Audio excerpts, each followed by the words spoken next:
So I'm Chris Neske. I'm the high school band director here at East Islip High School. I've been here for 19 years. I conduct the wind ensemble currently, teach woodwind lessons. I've conducted the concert band here before. I conduct the pit orchestras, was the Tri-Am advisor here for many years, and even did a brief stint over at the middle school teaching 6th grade band.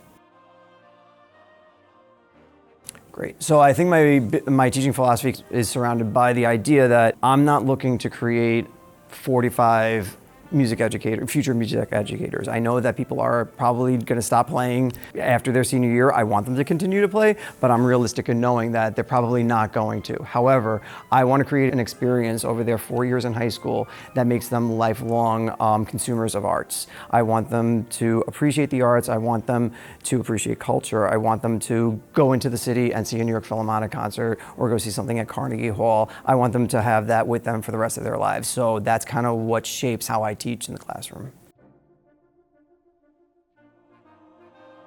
I think one of the biggest successes that we had post-COVID was being accepted to the All-State Convention 4 years ago. It was straight out of COVID. It was the first convention post-COVID. It acted as such a motivator for that band in a time where motivation was lacking. I think that really helped to be a springboard out of the pandemic and, kind of kept us where we needed to be. If you're in a math class, you're all working on the same topic. Whereas when you're in wind ensemble, brass players, trumpet players are dealing with a whole host of different issues than the woodwinds are, than the percussion are. And then you have it delineated, trumpet 1, 2, 3, trombone 1, 2, 3. So there's so many things going on at the same time that you have to sometimes focus on one part.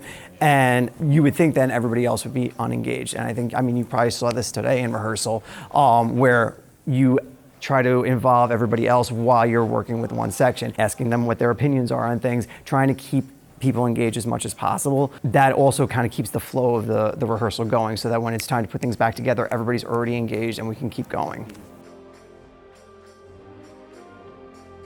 I think metaphors are probably one of the biggest things. So I think trying to draw connections to things that they do in sports, things that they're doing in math, things that they're doing at home, to draw those connections or draw to different life experiences that they have, that makes it so much more meaningful and gives them something tangible to work with. When you kind of try to draw links between two totally different topics, that I think really can truly help the students kind of overcome any kind of challenge or work on a specific skill set. Well, I think music education, or just music in general, involves so many different aspects of life.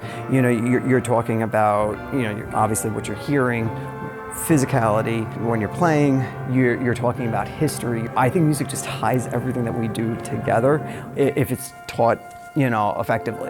You're really tying in everything else, and I think it can give meaning to things that you're learning, the other 8 periods of the day. When we're in college, when we're aspiring band directors, like you said, we go with this motivation that we're going to create all of these Carnegie Hall musicians. And that's great, and that's a great thing to aspire to, but I think our greatest success is what we were talking about earlier, is making an impact in students' lives that they will be lifelong appreciators of the arts. And that will really truly shape how you go into rehearsals every day.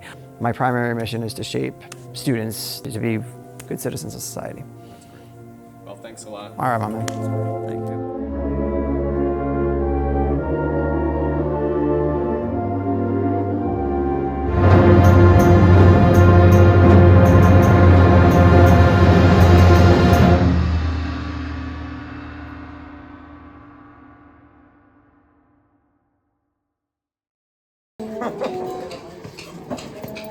Ah!